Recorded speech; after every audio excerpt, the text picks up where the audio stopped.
Welcome to Live Life Better. I am Scott Eastwood, and this is my podcast. I can talk about what I want. That's right, I can talk about what I want. And in this episode, we talk about a lot of cool stuff. But for those people who don't know my podcast yet, this podcast is for you people. It is to help you enrich your lives. I feel incredibly blessed in the life I have lived thus far, and I just want to help you out. So that's why I call it Live Life Better. And we are going to be interviewing a ton of different people this season, every walk of life, right? Health and fitness, professionals, entertainers, scientists, explorers, and much more, in hopes to inspire you, in hopes to get you off your ass and get you doing something with your life that is cool, that is interesting, that you want to do. Look, we only have a short time on this planet, and then it's over. And that is what it's about, you know? Like, don't get caught up in chasing the money or chasing something you don't want to do. Do what you love. Find something you love and chase it. It'll make you feel better about your life. I promise you. Anyways, on this episode, we talked to an incredible young woman, Jessie Golden. Now, Jessie Golden, for those who don't know, was diagnosed at 29 with rheumatoid arthritis, a terrible, terrible disease. And this episode is about how she has overcome that. We talk a lot about diet and exercise and what she has done to completely transform her body and deal with this terrible disease. We talk about yoga. We talk about surfing. We talk about Burning Man. Wow. Yeah, we talk about a lot of cool stuff in this episode. So check it out, and I hope you enjoy. Jessie Golden in the house. Yay. Thank you so much for coming today. Thank you so much for having me. I hear you brought us goodies. I did. I always come bearing gifts. Well, that's a first, because our other guests have not brought gifts. Oh, no. Maybe I'll set the precedent. Yes, I like that. Okay, good. So, of course, I brought you my book, which I'm super excited about. But I also brought you... It's a very nice cover. Thank you. Some golden secrets. So her book, people, for you don't know, Jessie Golden, is called The Golden Secrets to Optimal Health. Yes. Golden Secrets to Optimal Health. I like it. So when did you publish this? I actually just published it, gosh, I should know the exact date, but I'm horrible with dates and times. I would say about 6 months ago. Yeah. Very cool. Yeah. Congratulations. Your first book? Thank you. Yes. First book, and I actually wrote it. You actually wrote it? I actually wrote it. I mean, there was no ghostwriter. Yeah, that's different in Hollywood. How long did that take you? It took me 2 years, but I didn't get to like go up in a mountain and like write, full time for 2 years. I'm a single mom, and I have my own company, so every free time that I had in the past 2 years was spent writing. It was intense. Like, writing a book is like giving hard, birth. Huh? I don't know what that's like. I've never done either. It's like birthing something, it's I couldn't sleep. I was like getting up in the middle of the night. Oh shit, I gotta write this down. Whatever the fuck you want. Oh, good. Yay. Yeah, so it was a big sense of reward when I finally finished it. Very cool. Yeah. Very cool. So for people who don't know who you are and what you are, Tim actually, I didn't know who you were until Tim said, hey, you gotta check this girl out on Instagram. She's got this great Instagram. She's wrote a book, and she's got a great product line. You are a total health nut, it seems, from your Instagram. You practice yoga all the time. You teach yoga. Yes, I'm a yoga teacher. And you were diagnosed with rheumatoid arthritis a few years ago? Yes, it's been about 9 years now. 9 years ago, wow. Yeah, which it's flown by. So I know a little bit about arthritis. My mom has osteoarthritis, which I would love to hear from you. That's sort of like athletic arthritis, right? I mean, people who have maybe gone through an injury or athletes is osteoarthritis. Yes. But rheumatoid arthritis is much more severe. Yeah, it's funny. It's actually a lot of people with RA is the short term for it. get upset with the name because people associate it with osteoarthritis. It's it. actually an autoimmune disease, more in the category of like lupus or MS, Hashimoto's, Graves' disease, all these unfortunate autoimmune diseases that are popping up. But it obviously affects your joints like osteoarthritis, but it can also affect your organs, other areas of your body. When I was at my worst, I had inflammation of every synovial joint, which is any joint in your body that hinges, which means I was basically like the Tin Man. I didn't walk for a year. Wow.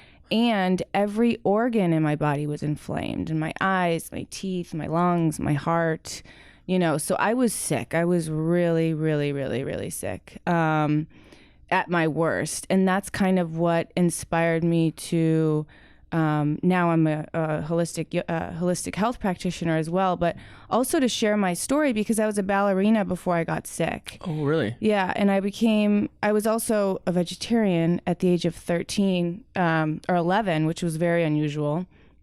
So I considered myself to be a healthy person. So when I got sick, it was really weird. Prior to that, I was bulletproof. I didn't think anything could stop me. And what age was this when you started to feel symptoms or? I started feeling sick at 29, but I was a new mom. My son was about 3, and I was a single mother. So I always had an excuse for why I kind of felt bad, and I think being a ballerina, you're trained to ignore every symptom that you feel. Yeah. As any athlete, I think a lot of athletes can. Yeah, you play hurt. Yeah. Right? Yeah. You fight through it. Yeah. If you feel it bad, just push through it. In fact, maybe push even a little harder and you'll get over it. So I kind of had that mentality and I kept pushing through. And to the point where my body was So what does that look like? What you're pushing through and you're inflamed all the time, sore.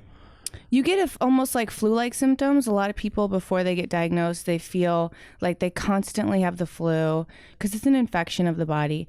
The visual sign was I was dropping weight like crazy. Really? And my knuckles were swollen as if I had punched a wall, like very unusual, like almost black and blue. And I went misdiagnosed forever because I would go from doctor to doctor and they would look at me and they would say, you're fine. They would do a blood test. You're fine. You have to specifically test for the RA factor for rheumatoid arthritis.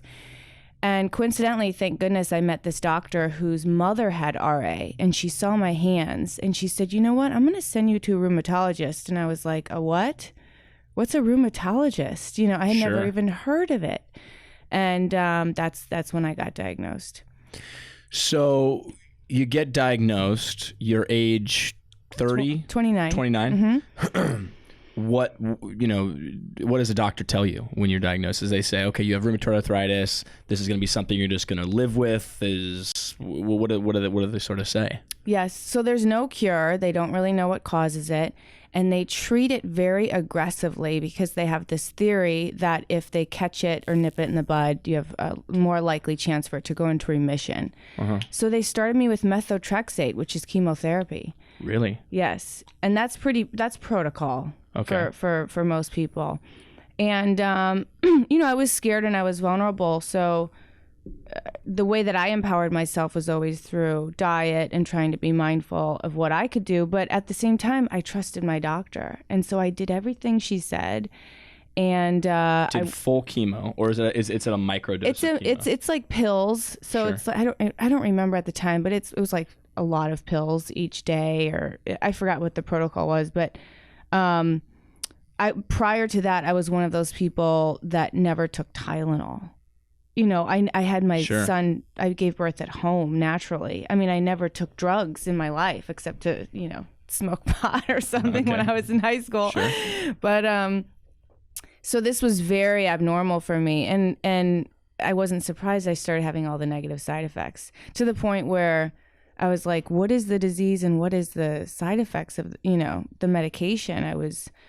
My hair was falling out. I was dropping even more weight. I mean, I'm 5'10", I'm 125 now. I was 90 pounds at my worst. Yeah, I was 90 pounds. And I was like the Tin Man. I literally could not bend, any synovial joint. So like my arms, just to get my arm to my jaw in the morning to brush my teeth. And then it was another issue to open my mouth because I would almost get lockjaw. The mornings are the worst because you're not moving all throughout the night. And which is what somebody like your mother, somebody with osteoarthritis, it's really common because the only way to stay fluid is through movement. That's how you create the synovial fluid. And so when you're sleeping all night, you're not moving. That's why you wake up stiff. So that's why I talk about in my book is about moving and all these types of things. I always say moving hurts, but not moving hurts a lot more. And when you're in that much pain, the last thing you want to do is move. But well, it's like the old saying, the body in motion stays in motion, right? Yes, exactly. Yeah, I find a lot of people become, they get ill or they get diagnosed with something, and then they become a victim to that illness. Yes. And it's one of my biggest pet peeves because you see people like yourself who now you seem great, right? You're all over Instagram doing yoga. You're a huge yogi. I'm also a big yoga head. Oh, yay. And you see people who do combat whatever they get. And then you see people who just become victim and become, they just start to slide down and down and down and further. So what is that like? You now you're taking chemo. Then what happens? You're like, fuck this. Yeah, I'm done with this chemo. Basically. Right? Yeah, I kind of knew that that's what I was going to do. I was going to give it a shot just so I could say I told you so. And what's a shot? How long is the process? I think I gave Western medicine, I don't know. It's been so long, at least 2 months, but to the point where I can kind of be like, to my mom and my friends and even my doctor, see, yeah, see, I knew it, and the pendulum swung the other way and I went totally Eastern and I stopped all medication. I hired, this woman by the name of Mina Dobik, and she's one of the most famous macrobiotic counselors. She's worked with like Gwyneth Paltrow. What is a macrobiotic counselor? Macrobiotic, it's mostly a diet, but it's a whole lifestyle. She was diagnosed with like stage 5 cancer, given 2 months to live. That was 25 years ago. And she wrote a book about being macrobiotic, which is, I think his name was Michio Kushi, was the one who kind of came up with the whole concept, and that's who she studied under.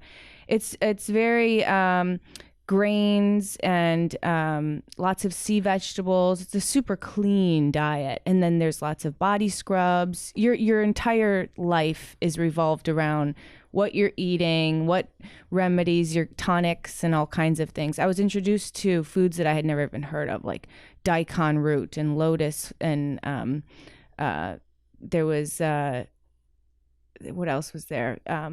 Agar, which is like a seaweed type of thing that makes jello. A lot of microalgae stuff. Yes, yeah. Which, there's a lot of studies about the sea obviously being super healing. I take I do bioastin, which is a microalgae. Yeah. It's farmed in Hawaii. Oh, cool. And I take it, and it really, I find it for overall skin health, it makes me much more,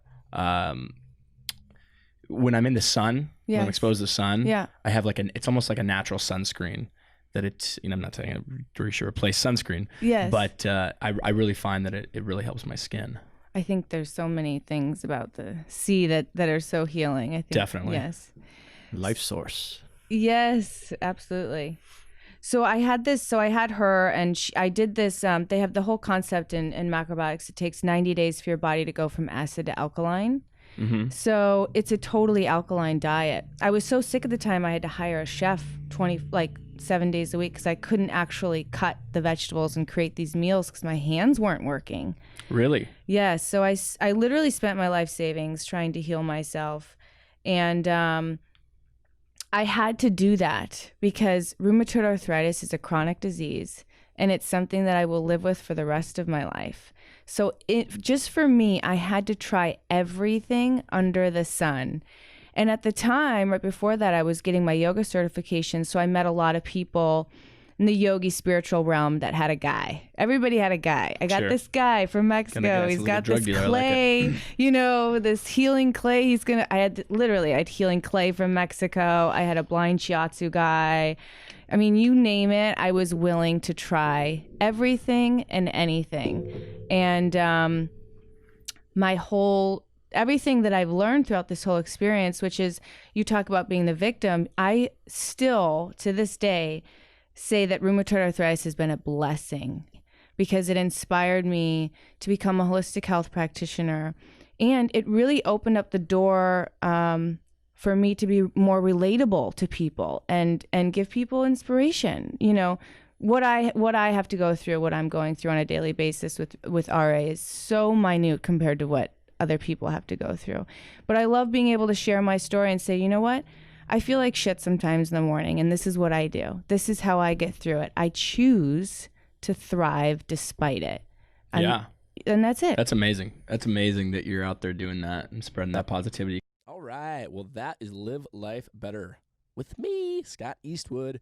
If you liked the episode or you like what we got going on, check us out on Apple Podcasts for the whole episode and much, much more.